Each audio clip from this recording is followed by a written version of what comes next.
The sharp ring of a phone broke the quiet hum of midday in a remote village, where sunlight filtered through dusty leaves and the air shimmered with heat.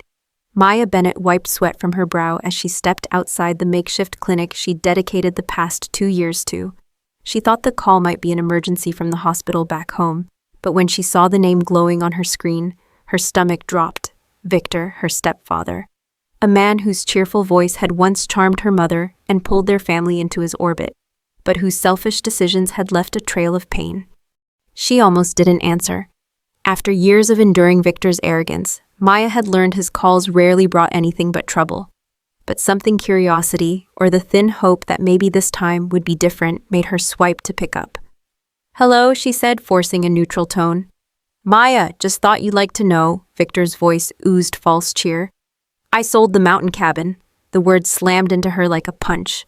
Sold it? Her sanctuary? That cabin, nestled among ancient pines and fog-kissed peaks, was more than a building.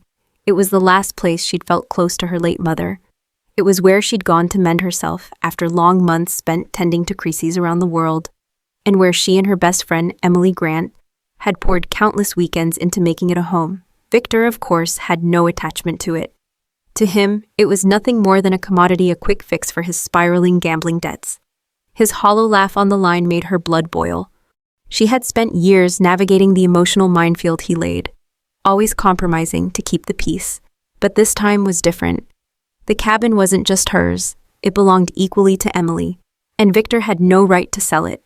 As Maya gripped her phone, anger and disbelief coursed through her veins. Yet, beneath the rage, a steely resolve began to form. She was no longer the intimidated teenager who once let Victor's manipulation slide. She was a capable, determined woman standing on solid ground. Victor's smug assumption that she was too far away to stop him had been his first mistake. This time, she wouldn't just defend her sanctuary, she'd defend herself. The cabin represented her freedom and her mother's memory. No amount of Victor's lies or guilt trips would change that. She needed Emily's help, the legal documents they'd signed together, and the unwavering truth. Victor couldn't sell what he didn't own. As she prepared to fight for what was rightfully hers, Maya realized this wasn't only a battle over a cabin, it was a battle for her voice, her peace, and her future. And she intended to win. Maya's hands trembled as she ended the call with Victor, the echo of his smug laughter lingering like a sour note in her mind. She didn't waste another second. She tapped Emily's name in her contacts and waited as the phone rang. "Maya!" Emily's cheerful voice burst through the line, a small comfort that steadied Maya's breath.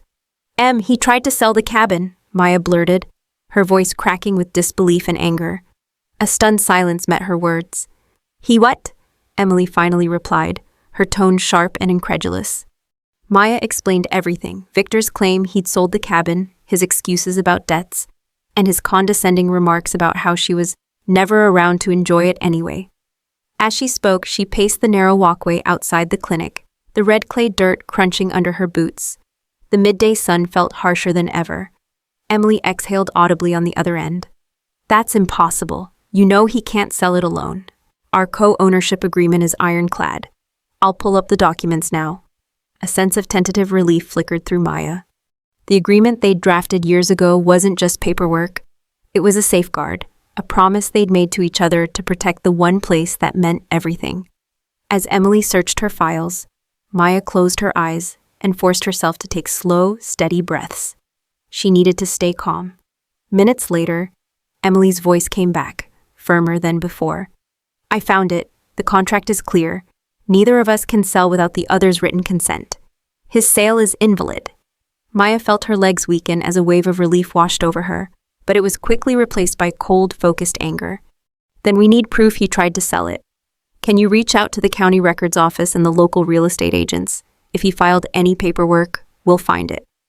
"Already on it," Emily said briskly. "I'll also draft a cease and desist letter to put him on notice. He needs to know we're not going to let this slide." Maya's mind raced with next steps. They needed a paper trail, evidence of Victor's fraudulent attempt, and they needed allies. She decided to call the real estate agency near the cabin. When she reached the listing agent, a tense voice answered. After Maya explained the situation, the agent admitted that Victor had signed paperwork alone, but the transaction hadn't yet been finalized because the buyer's bank flagged the sale as suspicious. Maya scribbled every detail into her notebook. Each fact felt like a building block of the case they were assembling. Victor's plan wasn't just unethical, it was illegal, and now they had the proof. As the sun dipped lower on the horizon, painting the village in a fiery glow, Maya finally allowed herself a moment of hope. Victor had underestimated her for the last time. Back inside the clinic, she drafted an email to her lawyer summarizing everything. Victor's call, Emily's confirmation of the agreement, and the agent's statements. She attached scanned copies of the co-ownership documents Emily had sent. She knew the battle wasn't over. If anything, it was just beginning. But for the first time in days, Maya felt like she was no longer on the defensive. She was ready to fight. The following days felt like a blur as Maya wrapped up her volunteer assignment, each hour filled with anticipation and a simmering determination. The final morning before her flight home, she stood at the clinic's entrance, breathing in the familiar scent of eucalyptus carried by the dawn breeze. The thought of Victor's betrayal lingered like an unwelcome shadow, but it also fueled her resolve. She was done being silent. By the time she landed and drove the winding mountain roads back to her cabin, the sky was bruised with twilight. As Maya stepped onto the porch, the silence was heavy, almost suffocating. She set her bags down just inside the door, the familiar creak of the wooden floorboards beneath her boots oddly comforting. But the cabin, usually her haven, felt different now, tainted by Victor's greed. Her phone buzzed before she could unpack. It was Victor. She stared at the screen, heart pounding. Letting it go to voicemail would have been easy, but she knew it was time to face him directly.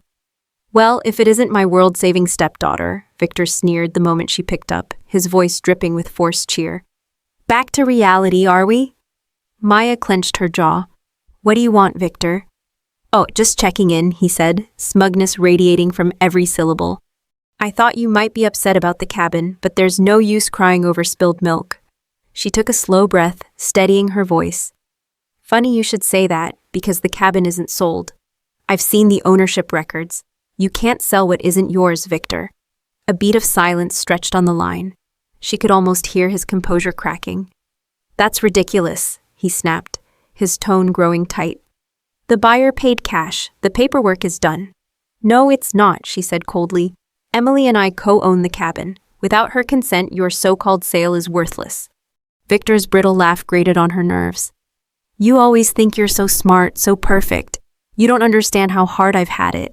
She felt a wave of fury rise up. "You stole from me," she shot back. "And you think I should feel sorry for you? You made your choices, Victor. Now you'll have to live with them." There was a rustle on the line, then the call cut off. She lowered the phone, her hands shaking with a mix of anger and triumph. The old Maya would have let him manipulate the conversation, but not anymore. Not now. The next morning, Maya sat at the kitchen table with her laptop open. Emily's scans of the co-ownership agreement glowed on the screen, the legal language crystal clear. Neither party could sell without the other's signature. Victor's actions weren't just immoral, they were illegal. Every piece of evidence solidified her determination. A sharp knock at the door interrupted her thoughts. Maya opened it to find Victor on the porch, his smirk already infuriating. He stepped inside uninvited, scanning the cabin with disdain. "You know you're being unreasonable," he began, his voice low and patronizing. "I was desperate. The people I owed aren't patient." "You thought stealing from me was the solution?" she snapped. "I was borrowing it," he insisted lamely, as if the word excused everything. She let out a bitter laugh. "Borrowing? You've been gambling for as long as I've known you. It's never worked out before. Why would this time be different?" Victor shifted uncomfortably, but quickly recovered his bluster. "It's just a cabin. You're never here. Why not let someone else use it?" "Because it's mine," she said firmly, her voice rising. "And you don't get to decide what I value." He scoffed, but the flicker of fear in his eyes told her everything she needed to know. When he tried one last guilt trip, "You wouldn't ruin your own stepfather, would you?" She leaned in close, eyes blazing. "Try me." For the first time, Victor was speechless. He muttered under his breath and stormed out, slamming the door so hard it rattled the walls. Maya stood in the quiet that followed, her chest heaving, but a fierce satisfaction settled in her bones. He was finally realizing he couldn't bully her anymore. The silence after Victor's exit felt heavy, but instead of fear, Maya felt an unexpected calm settle over her. She picked up her phone and called Emily, who answered almost instantly. Did he show up? Emily asked, her voice sharp with concern.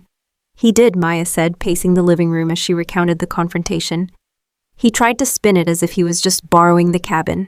When I told him I'd take it to the authorities, he looked terrified. Emily let out a short, disbelieving laugh. That man has some nerve. But I'm glad you stood up to him. We need to move quickly, Maya continued, her voice steady. I want to make sure he can't try this again. Did you get a hold of a lawyer? I did, Emily replied. She's drafting a formal cease and desist letter as we speak. It'll lay out everything: our co-ownership agreement, the attempted fraudulent sale, and our intent to pursue legal action if he doesn't back off. Maya sank into a chair, exhaustion mixing with relief. Good. And what about the real estate agent? We need confirmation that Victor acted alone. I spoke to her yesterday, Emily said briskly. She admitted she didn't know about our agreement and flagged the sale as suspicious. The buyer hasn't completed payment because the bank noticed something odd. She's willing to share all the documents. That's exactly what we need, Maya said, a spark of hope lighting her voice. Let's get everything in order. The more evidence we have, the better. They spent the next few days gathering everything.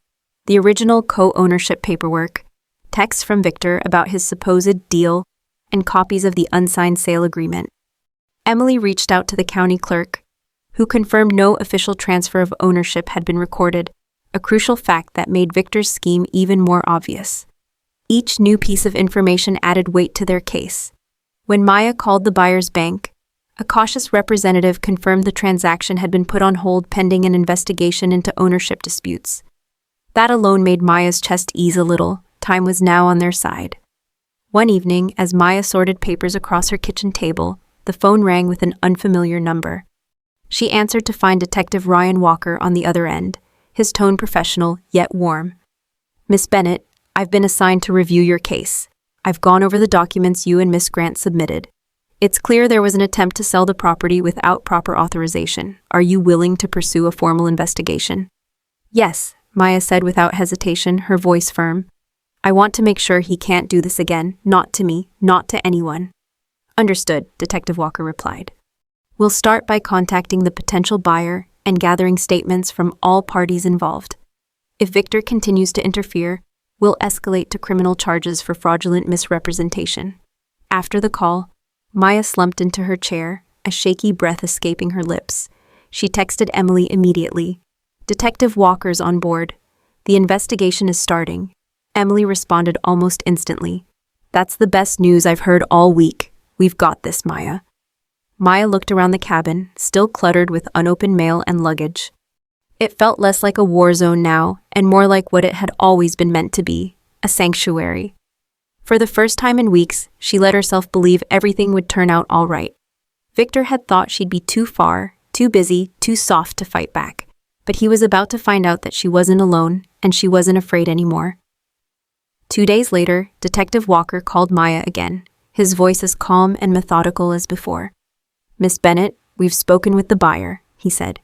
They were completely unaware of the co-ownership agreement and are willing to cooperate fully with our investigation. They've agreed to halt the transaction until this is resolved. Maya felt a flood of relief wash over her. That's wonderful news. Thank you so much, Detective. There's more, he continued. Victor has been trying to contact the buyer, apparently to pressure them into completing the sale.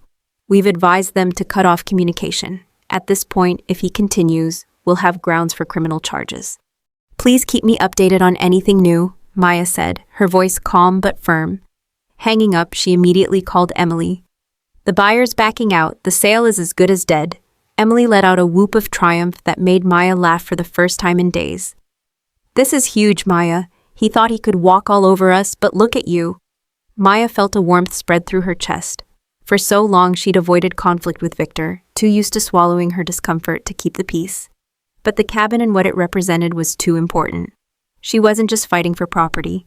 She was fighting for her peace of mind, her boundaries, and everything she'd built for herself. That afternoon, Victor's number flashed across her phone again. Maya hesitated, then answered. His voice came through taut with barely restrained anger.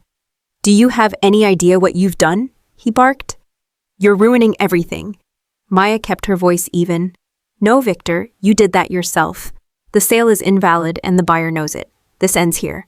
You think you're so much better than everyone, he sneered, his words dripping with bitterness. You're just like your mother, always so self-righteous. Maya's temper flared. Don't you dare talk about her, she snapped. You've been manipulating people your entire life, but I'm done letting you manipulate me. There was a long silence on the line, the only sound the faint static of their connection. When he finally spoke, his voice was tight with rage. You wouldn't actually go to the police, would you? I already have, Maya said, her tone cold. Detective Walker is handling this now. If you keep pushing, you'll face criminal charges. He hung up on her mid-sentence. Maya lowered the phone slowly, her hand trembling, not with fear, but with adrenaline and a fierce sense of triumph. She texted Emily a quick update. He called again. He's scared. He knows he's cornered. Emily responded seconds later. Good, let him sweat. We're almost there. That evening, Maya spread the case documents across the kitchen table, every page a testament to how far she'd come. The original ownership agreement, emails with the real estate agent, notes from conversations with the buyer and Detective Walker. It felt overwhelming, but in a way that reminded her she wasn't powerless. As the sun set behind the mountains, Maya stepped outside, inhaling the crisp, pine-scented air.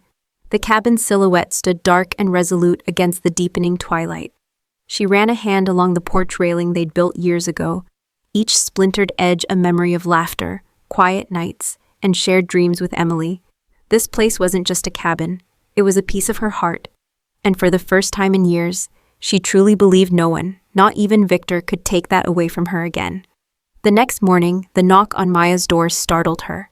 She peeked through the window to see Detective Walker standing on the porch, his presence steady and reassuring. She invited him in, offering coffee as they sat at the small kitchen table littered with papers and notes. I wanted to deliver an update in person, Detective Walker began, his tone serious but kind. We've gathered enough evidence to move forward with formal charges. Victor's repeated attempts to pressure the buyer and the documents you provided are more than sufficient. Maya's heart hammered in her chest. So he'll actually be held accountable? Yes, Walker confirmed with a nod. The district attorney's office will file charges of attempted fraud and misrepresentation. He'll be required to appear in court, and if convicted, he could face fines or even jail time. She sat back, absorbing the weight of those words. After years of Victor's manipulation, his smug certainty that he was untouchable, this was the first time she felt the system was truly on her side. Thank you, she whispered, her voice thick with emotion. You did the right thing coming forward, Walker said, his eyes meeting hers. Standing up to someone who's hurt you, especially family, is never easy. After he left, Maya called Emily to share the news. Formal charges are being filed, she said breathlessly. Detective Walker thinks we have a strong case. Emily whooped so loud it made Maya laugh. I knew it. I'm so proud of you, Maya. Victor's not going to know what hit him. Maya's laughter faded into quiet reflection as she looked around the cabin. She remembered how just weeks ago she'd felt helpless and alone. Now, each worn floorboard, each photo on the wall, felt like a testament to her determination. She wasn't just protecting a piece of property, she was protecting the life she'd fought to build. That afternoon, she received an unexpected call from the real estate agent. Miss Bennett, the agent said nervously, Victor called me again today. He sounded desperate, begging me to convince the buyer to finish the deal. Thank you for letting me know, Maya replied, her voice calm but icy. Please don't engage with him. If he contacts you again, tell him you're working with the authorities. Of course, the agent agreed quickly. I'm so sorry for my part in all of this. I had no idea he wasn't the sole owner. You're helping now, Maya reassured her. That's what matters. As the sun dipped low that evening, casting the mountains in golden violet light, Maya sat with Emily on the porch. Emily had arrived that afternoon, arms full of groceries and a determined grin. I figured we could use some real food after the week we've had, Emily joked, unpacking bags of fresh vegetables and pasta. They cooked together in the warm kitchen, the scent of garlic and tomatoes filling the air, laughter echoing off the cabin's wooden walls. When they finally sat down to eat, Maya felt an unfamiliar but welcome peace settle over her. Later, as they stood outside under a sky littered with stars, Emily turned to her. No matter what happens in court, you've already won, Maya. You stood up to him, you protected this place, and yourself. Maya looked at the cabin, its windows glowing softly in the night. She thought of the years she'd spent doubting her strength, but now, with Emily beside her and the law finally on her side, she knew one thing for certain. Victor had underestimated her for the last time. 2 days after Detective Walker's visit, Maya woke to an early morning call that set her heart racing. It was Walker himself. "Miss Bennett," he began, his tone brisk but calm. "I wanted you to hear this from me first. Victor was taken into custody this morning. He'll be arraigned later today on charges of attempted fraud and criminal misrepresentation." For a moment, the words didn't register. She sat up in bed, her breath catching in her throat. He's actually arrested?" "Yes," Walker confirmed. "And based on the evidence you and Miss Grant provided, the charges are strong. I'll keep you updated on his court dates and what to expect next." When she ended the call, Maya let out a shaky laugh that turned into tears. Emily, who'd stayed overnight on the couch, rushed into the bedroom at the sound. "What is it? What happened?" "He's been arrested," Maya managed, wiping her eyes. "He's finally going to face what he's done," Emily whooped, pulling her into a fierce hug. "This is it, Maya. It's over. He can't touch you or the cabin ever again." They spent the rest of the morning outside on the porch, coffee mugs in hand, watching the mist drift between the pine trees. The crisp mountain air smelled sweeter than Maya could ever remember. The tension she'd carried for so long seemed to dissolve with every passing minute. Emails from Detective Walker and their attorney arrived throughout the day, each one confirming that the case against Victor was moving swiftly. The buyer had provided a signed statement explaining Victor's deception, and the real estate agent's testimony sealed the deal. Maya and Emily had done everything right, and the system was finally doing its part. That afternoon, they decided to spend some time tending to the cabin itself. Together, they repainted the porch railings and cleared away the branches Victor had ignored during his visits. Each brushstroke felt like a declaration that this place was theirs and always would be. Later, as the golden light of evening spread across the valley, they built a fire in the cabin's stone hearth. Maya sat on the rug, watching the flames dance, the weight of the past few weeks slowly slipping from her shoulders. "Do you remember the first time we came here?" Emily asked, breaking the comfortable silence. "We barely knew how to use a hammer, and you nearly fell off the ladder fixing the roof." Maya chuckled, the memory warming her from the inside out. "We were so determined to make this place perfect. I guess we did, in our own way." Emily reached over and squeezed her hand. "You know, you could have given up. You could have let him sell it and walked away, but you didn't. You fought for this place and for yourself." Maya looked into the fire, the crackling logs reflecting in her eyes. "I used to think avoiding conflict was strength," she admitted softly. "But sometimes standing your ground is the only way to protect what matters." As the flames settled into glowing embers, the two friends sat in quiet gratitude, the weight of the past giving way to a sense of hope. For the first time in years, Maya felt truly safe. The cabin was hers, again, untouched, unbroken, and stronger than ever. And so was she. In the end, Maya's fight for her cabin was never just about property lines or legal documents. It was about reclaiming the core of who she was, and reminding herself, and all of us, that we are worth standing up for. Too often, we're taught that peace means staying silent, that avoiding conflict is the only way to keep the calm. But Maya's journey shows us a deeper truth, that real peace comes from honoring our values, protecting our hearts, and refusing to let anyone take advantage of our kindness. It's not easy. It takes courage to speak up, to say enough to those who try to trample our boundaries, especially when they're people we once trusted or even loved. Yet through every painful step, Maya found her strength. She rediscovered the beauty of a place she cherished, and in the process uncovered the power that had been within her all along. She learned that loving ourselves means defending ourselves, and that we don't have to do it alone. Allies like Emily reminded her, and remind all of us, that we can lean on those who truly care, who will stand beside us when life tries to break us down. Maya's story is a testament to resilience. It's a reminder that the things we build with love, whether a cabin in the mountains or the life we dream for ourselves, deserve to be protected fiercely. And it's proof that no matter how long we felt powerless, it's never too late to take back control. To each of you reading this today, if you find yourself in a situation where someone disrespects your worth or crosses your boundaries, remember Maya. Remember that your peace of mind is worth fighting for, that your voice matters, and that standing your ground is not weakness, it's strength. Don't let fear or guilt keep you from defending what you value most. What do you think? Have you ever faced a situation where you had to stand up for yourself or something important to you? I'd love to hear your stories. Please share them in the comments below. Your experiences could inspire others who are struggling to find their own courage. And if Maya's journey resonated with you, or if you believe in empowering others to protect what they hold dear, please consider subscribing to the channel. By joining our community, you'll never miss an inspiring story. And together we can spread the message that everyone deserves to live their lives with dignity, safety, and peace.